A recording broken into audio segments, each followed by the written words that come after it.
Hey, welcome to the Original Brew Collective podcast. Thanks for joining us. And if you are just tuning in for the first time, each week we review a different beer from sometimes the same, but oftentimes a different brewery each week. And then we discuss a variety of topics that we call our brewery talk. Yeah. And this week, what are we drinking this week? This week, we're drinking another one from Burning Barrel. So we've reviewed them before. Ben mentioned, occasionally the breweries will overlap, but the beers will always be different. So this week we're doing Burning Barrel. We are drinking Nutty Beerista from Burning Barrel, which is a milk stout. It is, yeah. So it's a latte inspired milk stout, and I think it's cool too because I found out that Burning Barrel, they try to not have, or like their goal is to not have a flagship beer, and so their goal is to like always have like new stuff and have like rotating handles through all their beers. I guess they did say like if something like a brew is like really popular that they'll bring it back, occasionally, but like that's not their goal. Yeah. And, I mean that's kind of cool. It's not different. typical. It's different. Yeah, most breweries, you can go to and have an awareness of what they're typically going to have on tap. They have their like flagship IPA or flagship, stout or something. And so it's interesting that they take a different approach. They're trying to always be mixing it up. Yeah. It's cool. You never know what you're going to get, I guess, when you go there. Mm-hmm. So it is cool. It could be the only time that we ever have this one. I know. It's actually kind of exciting. Yeah, this could be the one and only time. Yeah. This could be one of, a handful of cans that they ever will release for this one. Yeah, so it's pretty exciting. And so Burning Barrel is like a very, very new brewery. So they started in July 2018, and they actually opened on my birthday. Oh wow! July 28th. I bet it was for your birthday. It probably was. I wasn't invited. I didn't go. So. It must have gone to your junk mail. Yeah, definitely. The Evite. Yeah. So they're really new, and it's a father and son own it, and they're in Rancho Cordova, and this is like I've still only had one beer from them, but I wasn't disappointed, and so I'm excited to try this one. Yeah, the other beer we had was Cashmere King. Cashmere King. Yeah, which was an IPA. It was a good beer. Yeah. Yeah. So we're excited about this one. Without further ado, let's crack it open. Let's do it. So for those of you who are currently listening with us and not watching on YouTube, once again, we're drinking Nutty Beerista from Burning Barrel Brewing Company in Rancho Cordova, California. This is a milk stout coming in at 6.5 ABV, brown can label, with an espresso machine that features a beer tap handle. All right, so now that we have the beer poured out into our Tecus, we're taking a look. Once again, this is the Nutty Beerista from Burning Barrel in Rancho Cordova. The color on this one is pretty dark. There is a slight coffee tone to it, though, so not 100% black, but it looks, it has like a slight brown hue. Yeah. Coffee hue. Mm-hmm. Yeah, and the head retention on this one is pretty solid, actually. Yeah, it was good. For a lighter stout. Yeah, for a stout in general, I guess. Yeah, I thought so. And you give it a swirl. I don't know if you can see that if you're watching with us. You can see that it's coating the glass a bit, leaving a layer. So that's a good sign. Quality beer. I will say, too, I know we're about to put it on the nose, but I remember in our previous episode that we reviewed Cashmere King by Burning Barrel. Yeah. You could smell it like while I was just at the table, and I feel like I can kind of smell this from here too. So their beers, they have nice aromas. Yeah, yeah. I could definitely. I mean, just from this far away from a foot away from my glass, I can smell some coffee notes. Yeah, definitely. But let's not keep our noses a foot away. Let's stick our noses into the glass. Let's do it. Jeez. I mean, definitely coffee, hazelnut. Getting vanilla. Yeah, too. vanilla. I know there shouldn't be any maple in this one, but I almost feel like whoa, yeah, a little bit of maple. Definitely. I smell that too. Yeah. Yeah, for me, I'm getting the coffee, the hazelnut, some sweetness from the vanilla, but also some maple. And as far as I know, no maple went into this. But it does have notes of maple to me. Yeah. I think it smells really good. And this is a latte-inspired milk stout. So, but it's like, the smell is like on point with that. Like, yeah, it smells like a latte. It smells really good. And I really like hazelnut lattes too. So I'm excited to try this because I get the hazelnut, and that's very like maple, dude. I really get that. Yeah. I don't know if I would have like. That's interesting. Picked up on that, but now that you said it, like I can definitely get that. let's give it a taste. Let's do it.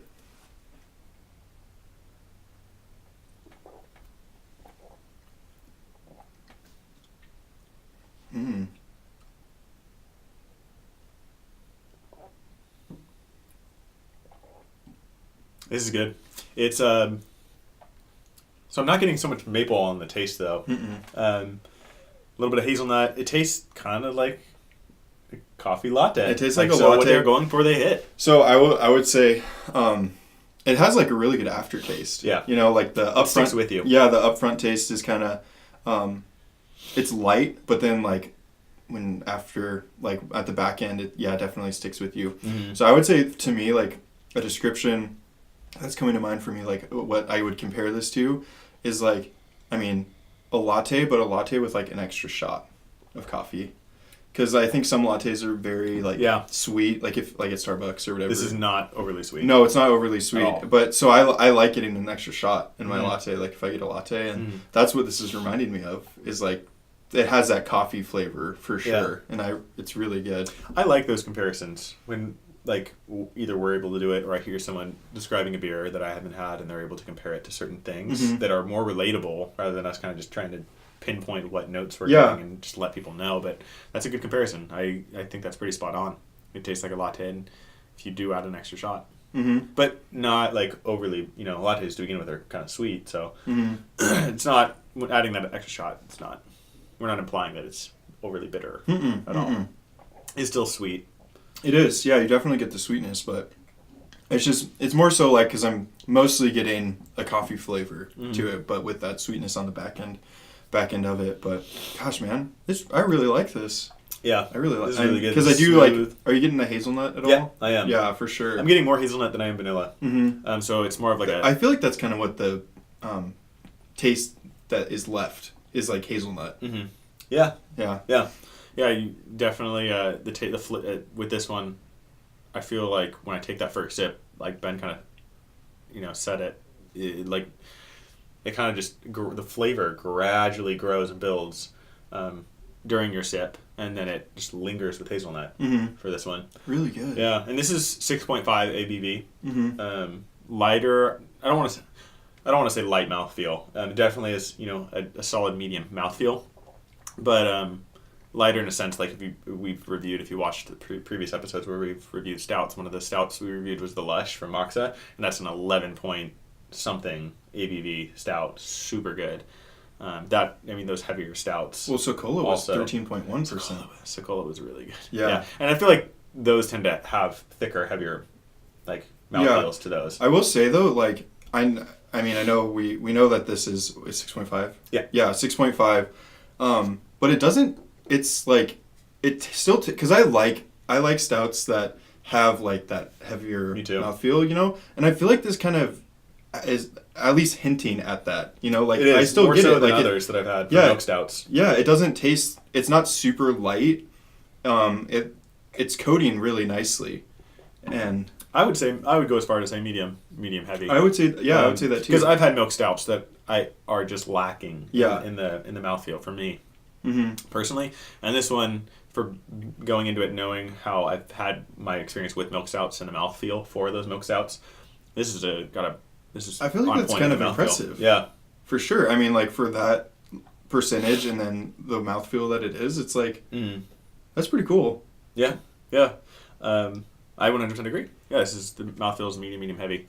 And it's really good. Like we said, getting a lot of coffee and hazelnut. Yeah, we'll see if it changes flavors. Yeah, I think that this happens a lot whenever we have a stout or something with vanilla in it. I think when it opens up, we start to get more of the vanilla. We've said that before. As it opens up, as it warms up, flavors might change a little bit. So, hoping that we get more complexity, more vanilla in this one. But right now, so far, it's a really good beer. Yeah, and we'll see. Ben said that they sometimes will only brew a beer once, so maybe they'll brew this one again. If they do, I would be willing to buy it again. Yeah, I would definitely get this one again. Yeah. It's kind of sad that it's like the only time. Damn you, Burning Barrel! Yeah. So if you've watched with us before, you are familiar that we each week have a new topic. We call it Brewery Talk. Ben has planned the Brewery Talk today. I have. So what are we talking about? Yeah. So today we're going to talk about world records, and I'm like really excited. I think I think I found some good ones. And so this is kind of like the format, like I'm thinking.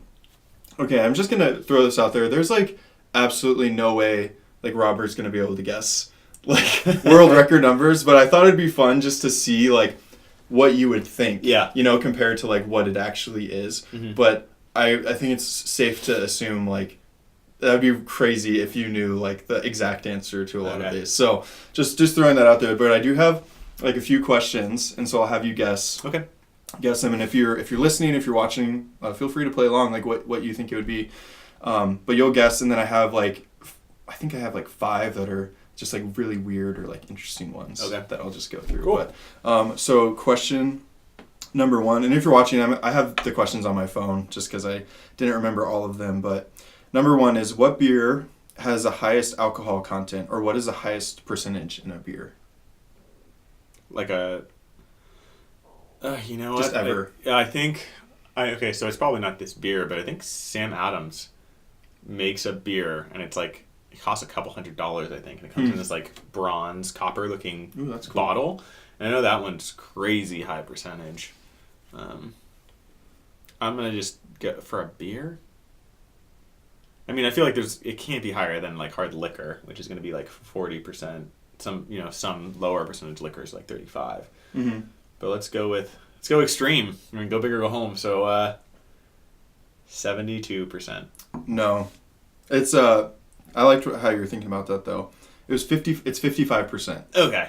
So 55% is the highest beer, and it's by a brewery in Scotland, and it's this brewery's called Brewdog, and the beer itself is called. Oh yeah, I know. You've heard of them? Yeah. And they're huge. Yeah, the beer itself is called The End of History, and they've only bottled 12 bottles of this 55%, and I want to say I have it actually $765 for a bottle. I was gonna ask you if you knew the price. Yeah, That's $765, and for some reason they put the bottles in taxidermy animals.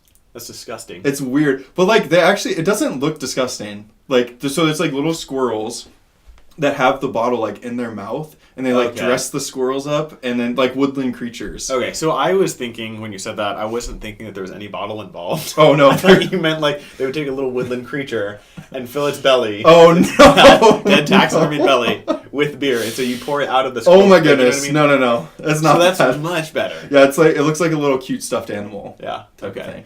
But I thought that was weird. That is really weird, but that kind of ups the value. Yeah, you know, and to me, but there's only 12. Like, you know, it's more unique. And that also obviously creates some hype around it, which people are going to pay more for that. Brewdog actually has the first craft beer airline. Yeah, that you can fly, and it's like they serve craft beer on it. See, they're doing cool things. Yeah, and they also have a craft beer hotel. At least one. Oh, that's Brewdog. Yeah, it's I've Brewdog. seen that. So they have like mini fridges in the wall, like for next to the shower, so you could have shower beer, and then dude, we should go to taps Brewdog. in your hotel room. And everything. That'd be so fun. I've seen that video. Yeah, that's cool. Second question: what has been the most expensive bottle of beer? So, like price. Guess the price of what you think it would be. Oh, that one was already like.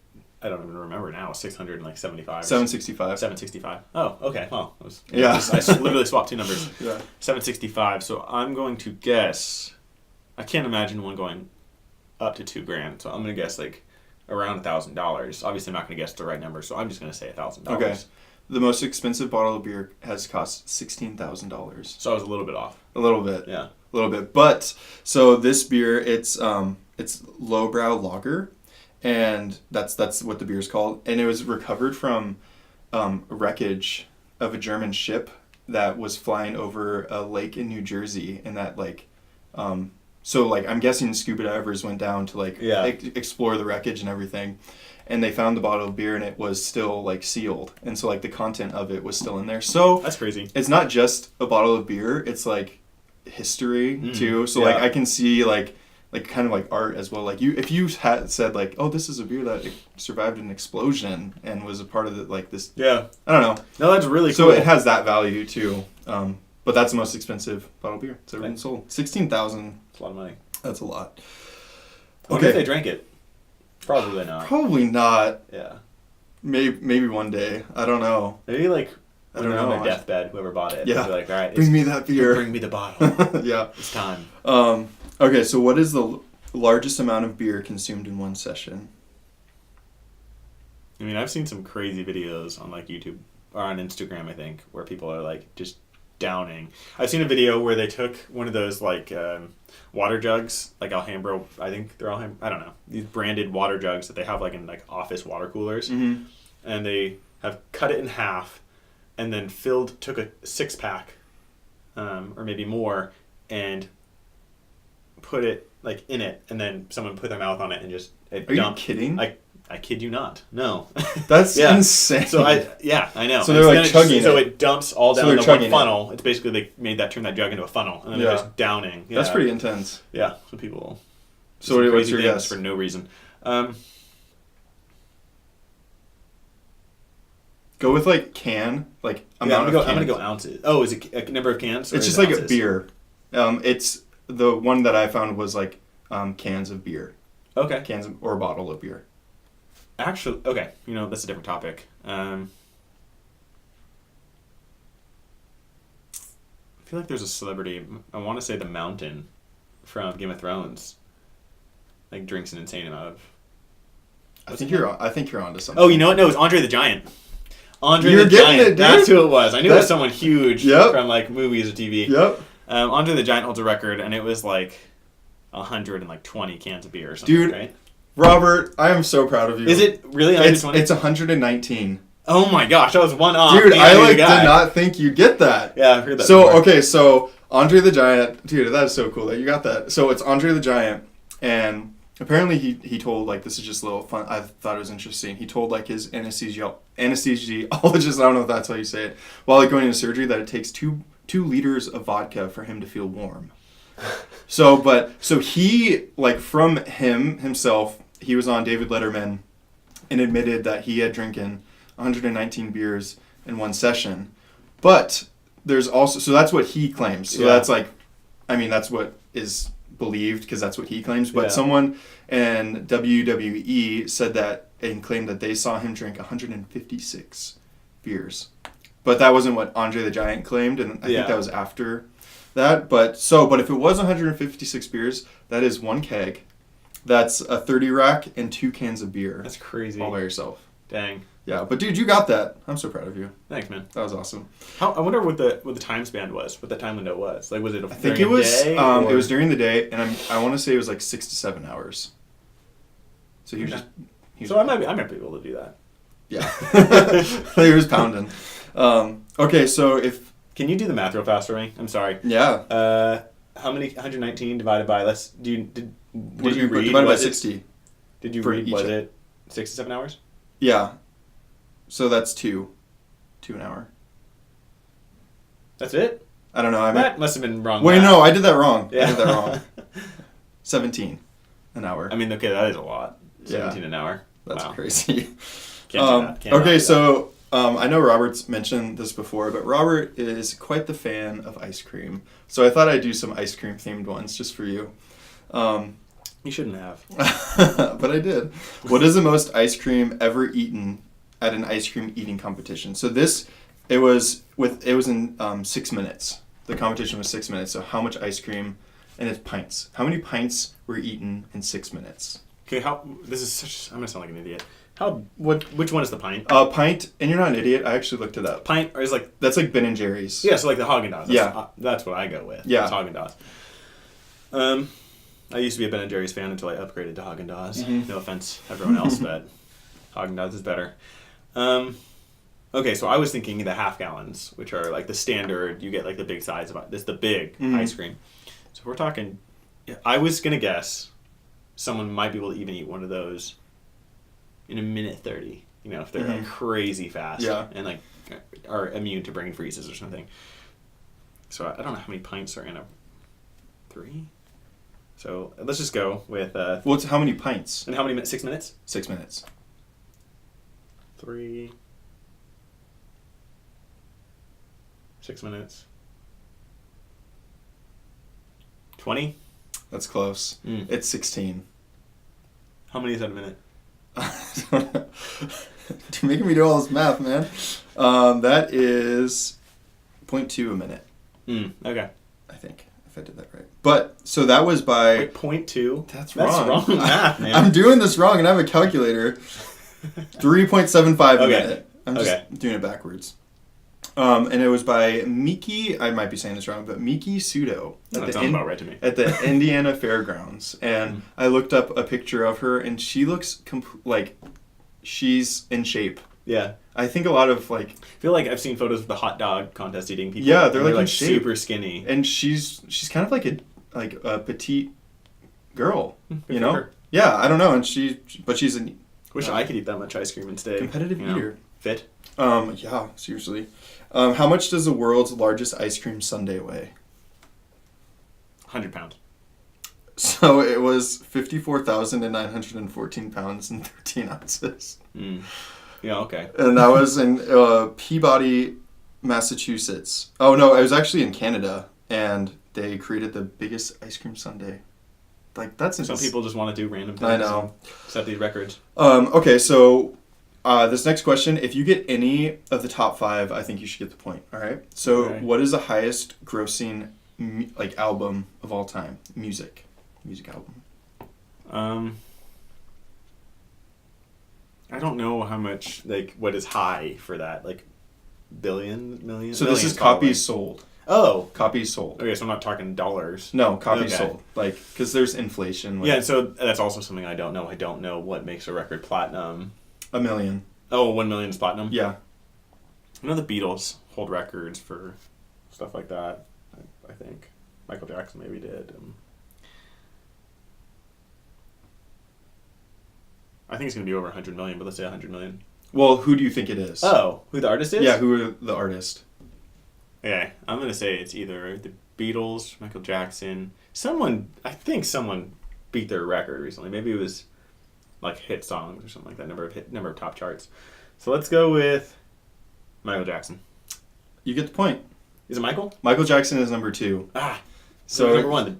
Number 1 is actually the Eagles. Oh, the Eagles. Their greatest hits album has sold 38 million copies. I've listened to that album. That is a good album. Yeah, Michael Jackson's number 2 with Thriller, and that's 33 million. But the Eagles they're on their top 3 too. They're first and then third. And then number 4 is Billy Joel, and then Led Zeppelin's number 5. So, fun fact: Led Zeppelin. If you don't know, do you know how Led Zeppelin got their name? I don't. I don't know if it was or I think it might have been someone from a record label. Someone told them, maybe it was a producer. Someone told them when they listened to Led Zeppelin, they told them, "You're gonna sink like a Led Zeppelin, or crash and burn like a Led Zeppelin." Obviously, Led Zeppelin was like a blimp. Back in the day. And so obviously a lead one is just going to hit the ground. And that's how they're we're going with that. That's cool. And they hold a record for some of the most that person was wrong. That person was very wrong. That's legit. Okay, so what is the highest grossing movie of all time? I thought you'd possibly know this one. I think it used to be Titanic. And then... Avatar might have beaten it.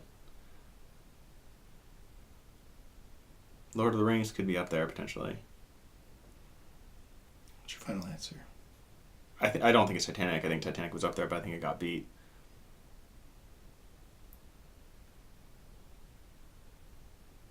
I feel like I do know this. I feel like it's been the last 10 years.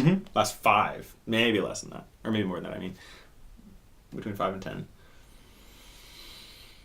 And it's the highest grossing? Yes. I'm going to kick myself when you tell me the answer. Okay. Because I know it, but I'm going to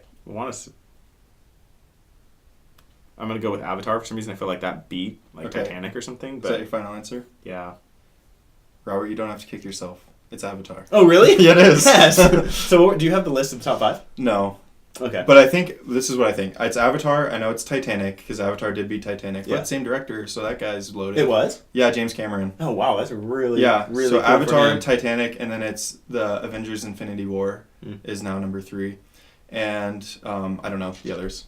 But just to clarify, Avatar with the blue people. Yes. Not Avatar. Last Airbender. Yeah. Which I was not a fan of. I saw the movie. I saw Avatar really with the blue people. I saw that 3 times in theaters. And I never go see another a movie more than once. When that one came out, I feel like a lot of people were seeing it in 3D too, and that was when the whole 3D in the theaters was blowing up. Yeah. I feel like I heard stories of people getting sick. Really? From I saw it in 3D. I was fine. I didn't see it 3D. I've seen 3D movies and I'm fine, but Yeah. yeah, I remember when that came out. I don't love movies in 3D. I feel like those are kind of going away too. Yeah, I don't. Yeah, you don't see them as much. But anymore. Anyways, okay, so world record for longest time someone has held their breath. There's some like deep sea divers who can hold their breath for like 6 to 10 minutes. So I'm gonna go with 15 minutes. The record's 22 minutes and 22 seconds. That's crazy. But it is by a free diver. Mm-hmm. So, yeah.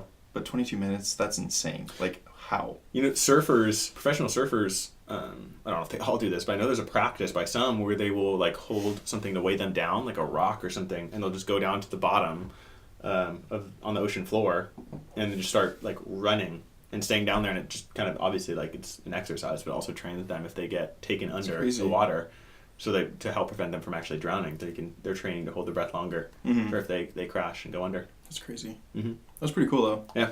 Another little fun fact about Robert is he really likes cats. Robert really. You do. Don't. Okay. I like cats, but I like dogs too. I know, but you like cats. I'm not exclusive. You're not, but I know you like cats. So yeah. This is the last question. So how much do you think, like, the world's heaviest cat ever to live? Oh, it might be my cat Mowgli. Mogs. We call her Mogs. Mm-hmm. Momo. She's a big chunk. Heaviest cat to ever live. I mean, Mowgli is fat, but she's tiny. Mm-hmm. And we tried to put her on a diet. It doesn't work. Mm-hmm. She likes her food. My wife tries to give her exercise and get her to like play and jump and chase the toy, and she calls it Operation Liftoff. She doesn't get very far, maybe like an inch. That's why she doesn't do anything bad. She can't get on the counters. Like, she can't hardly jump onto the bed. She's a good cat. Yeah, she's a great cat. 35 pounds. I feel like that was a good guess. It's 46.8 pounds. Oh, it's huge. Yeah, that's really big. I wonder what that cat's It's like a medium-sized dog. I don't know. Couldn't have lived that long. I don't know. Probably not. I didn't look. That must have been like. I didn't look up that side information. I would imagine that's a breed of cat that is a bigger cat to begin with, right? And then maybe it was just like an obese. Yeah, it was probably just overfed. Yeah, I would think. So these next ones, they're not like, they're just weird. Kind of like just why was this a thing? You know. So the first one is the longest handshake, and that's held by Jack and I don't know their last names, but Jack and Lindsay, and they shook hands for 10 hours. And they did it during like a Unity of Peace thing. So without further ado, Robert and I are going to try to break that record. 10 hours. Okay. And my wrist is popping. I know. Does it usually do that? I don't know. It doesn't sound healthy. Maybe it was good we did that so you could like get that checked out. Okay, shortest living woman she's 24.7 inches. I've seen photos of her. Yeah, and she has a really high pitched little voice. Yeah, she's adorable. I don't know if that would like annoy her, if people say that all the time, but she is. And then look at you. Yeah, that would be so annoying. I'm sorry if you listen to this. The shortest living man is 22.2 inches. So I don't know. I thought that was interesting. Okay, the longest time anyone has spent in direct full body contact with snow, and I thought that was like, who would do that? But it's 46 minutes, and I thought that was like insane because I've been barefoot on snow, and it like feels like needles. At what point do you lose a limb? I don't know. Yeah, seriously. But I thought it was funny because the picture is like this guy like chilling in like snow and he's drinking a beer. Not good for him. I was like, that guy's cool. Okay, the longest fingernails is 10 feet and 2 inches. That's disgusting. She's on this girl, her name is Chris the Duchess Walton, and she's like on every world record list for like weird world records, and it just looks... I've seen photos, I don't know if it was her, but they were like super curly, long, like they started swirling and spiraling and stuff, and it was really disgusting. Yeah, that's the picture. Yeah, I don't like it. And then the last one, the longest kiss is 50 hours and 25 minutes and 1 second. That must have been like I feel like I was just thinking, my initial thought was that must have been like a really slobbery, wet kiss. Like just kind of drooling. Probably got dry. But then I was going to say, then it got awkwardly dry. Yeah, the picture that I saw was actually pretty funny. The guy like still has his eyes closed.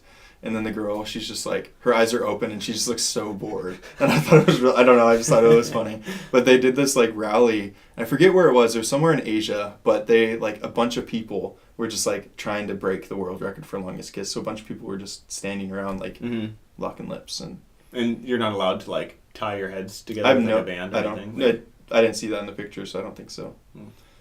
But there you go. That's Brewery Talk, World Records. I thought it was interesting. That was interesting. I thought those were fun. Good topic, man. Yeah. Appreciate that. That was good.